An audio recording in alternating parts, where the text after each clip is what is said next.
आरंभ में परमेश्वर ने संपूर्ण सृष्टि की रचना की। उन्होंने आकाश, पृथ्वी और उसमें जो कुछ है उसे रचा। जब हम देखते हैं कि परमेश्वर ने क्या क्या रचा है, तो हम आश्चर्यचकित रह जाते हैं। जो कुछ परमेश्वर ने रचा वो सब अच्छा था। हर वस्तु उनकी महानता, भलाई और सामर्थ्य को प्रकट करती है। परमेश्वर ने विभिन्न प्रकार के पेड़ पौधे, जंतु और पशु पक्षी बनाए। तब उन्होंने मिट्टी लेकर पहले मनुष्य को बनाया और उसके नथनों में जीवन फूंका। पहला मनुष्य आदम कहलाया। तब परमेश्वर ने आदम की पसली निकाली और उससे स्त्री को आदम की पत्नी और साथी होने के लिए रचा। उसे हव्वा नाम दिया गया। परमेश्वर ने अपने स्वरूप में स्त्री और पुरुष रचा, इसलिए वह उनके साथ मिलजुल कर रहने का आनंद उठाते। वो बगीचे में आनंद से उनकी उपस्थिति में रहते थे, जो परमेश्वर ने उनके लिए रचा था। बगीचे को अदन की वाटिका कहा गया। वहां कोई पीड़ा या मृत्यु नहीं थी। परमेश्वर ने आदम से कहा, तुम हर एक पेड़ का फल खा सकते हो, केवल एक को छोड़कर। अगर उसका फल खाओगे तो तुम निश्चय ही मर जाओगे। परंतु एक दिन शैतान, जो दुष्ट आत्माओं का प्रधान है, उसने हव्वा को परीक्षा में डालने की कोशिश की।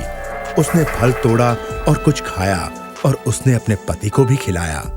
उसी क्षण परमेश्वर के साथ उनका संबंध टूट गया, क्योंकि परमेश्वर पवित्र हैं और उनकी आज्ञा तोड़ने वाले उनकी उपस्थिति में नहीं रह सकते। परमेश्वर ने आदम और हव्वा को अदन की वाटिका से बाहर कर दिया। उन्होंने परमेश्वर की आज्ञा को नहीं माना, इसलिए उन्हें लज्जित होना पड़ा। उसके परिणाम स्वरूप आदम, हव्वा और उनका सारा वंश दुख और मृत्यु के भागीदार हुए। लेकिन परमेश्वर बहुत दयालु हैं। उन्होंने मनुष्य से प्रेम करना नहीं छोड़ा। उन्होंने मनुष्य को फिर से अपनी संगति में लाने का रास्ता पहले से ही तैयार कर लिया था।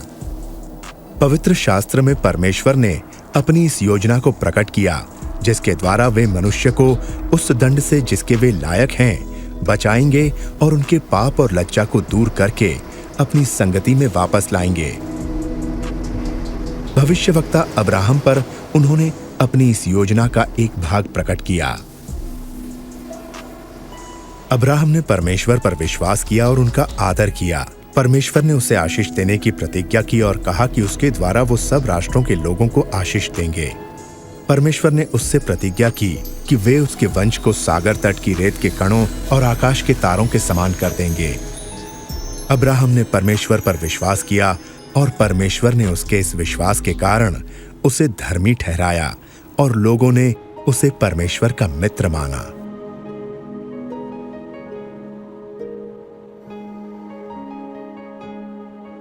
एक दिन परमेश्वर ने अब्राहम की परीक्षा ली कि वो उन पर विश्वास करता है या नहीं और उनकी आज्ञाओं को मानता है या नहीं। परमेश्वर ने उससे अपने बेटे की बलि देने को कहा।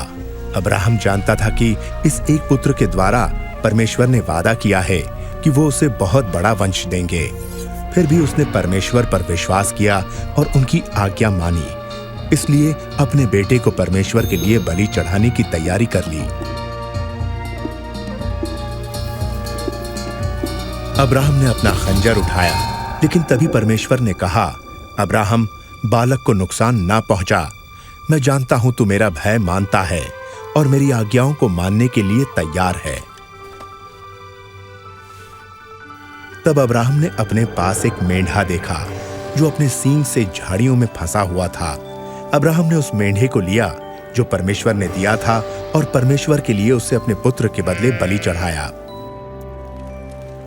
जब परमेश्वर ने अब्राहम के बेटे की जगह मेंढा उपलब्ध कराया, उन्होंने लोगों के लिए अपने महान प्रेम को प्रकट किया। उनका प्रेम उस अच्छे पिता के प्रेम जैसा है जो अपने पुत्र से प्रेम रखते हैं। इस घटना के द्वारा परमेश्वर ने यह प्रकट किया कि वे मनुष्यों के बदले एक बलि उपलब्ध कराएंगे। बहुत समय पहले परमेश्वर ने भविष्यवक्ताओं पर यह प्रकट किया कि वे एक पाप रहित व्यक्ति को आदम के वंशजों के बदले मरने के लिए भेजेंगे और उनके पाप और लज्जा को दूर करेंगे। एक महान बलिदान के द्वारा वे उनके लिए, जो उन पर विश्वास करेंगे, एक मार्ग तैयार करेंगे कि वे परमेश्वर के साथ हमेशा के लिए मेल मिलाप से रह सकें। भविष्यवक्ताओं ने इस व्यक्ति को मसीह कहा। उन्होंने कहा कि परमेश्वर मसीह को अपने लोगों को बचाने के लिए भेजेंगे और वे उनके राजा होंगे और परमेश्वर के नाम से हमेशा उन पर राज्य करेंगे। उनके आने से कई 100 साल पहले भविष्यवक्ताओं ने बताया कि मसीह क्या क्या करेंगे और उनके साथ क्या होगा। भविष्यवक्ता दाऊद ने कहा कि परमेश्वर मसीह के बारे में ये घोषणा करेंगे कि तू मेरा पुत्र है। यशायाह भविष्यवक्ता ने कहा कि एक कुंवारी गर्भवती होंगी और एक पुत्र उत्पन्न होंगे। उनका वो पुत्र परमेश्वर का अनंत वचन होगा, जिसे परमेश्वर ने कुंवारी के गर्भ से मनुष्य के रूप में संसार के सम्मुख प्रकट करने के लिए भेजा।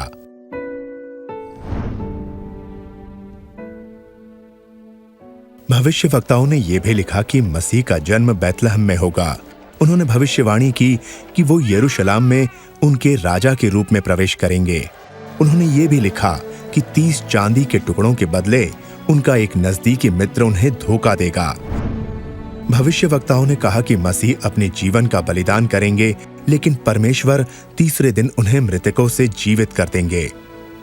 भविष्यवक्ताओं ने मसीह को मनुष्य का पुत्र कहा और बताया कि वे दोबारा आएंगे बादलों पर और परमेश्वर की उपस्थिति में प्रवेश करेंगे और परमेश्वर उन्हें सब लोगों और राष्ट्रों के ऊपर हमेशा के लिए अधिकार देंगे। 2000 वर्ष पहले एक ऐसे ही व्यक्ति इस संसार में रहते थे जिनका नाम यीशु था। क्या यीशु का जीवन उन सब बातों को जो भविष्यवक्ताओं ने मसीह के बारे में कहीं पूरा करता है? ये फिल्म ये बताती है कि यीशु कौन है और उन्होंने क्या कहा और क्या किया, जैसा धर्मशास्त्र में लिखा है। इस फिल्म में कलाकार ने यीशु का पात्र निभाया है। वैसे तो कोई भी इस कार्य के योग्य नहीं, लेकिन इस फिल्म को इसलिए बनाया गया कि लोग यीशु के बारे में और उनके जीवन के बारे में जान सकें और उस आशीष को जिसकी प्रतिज्ञा परमेश्वर ने की है प्राप्त कर सकें।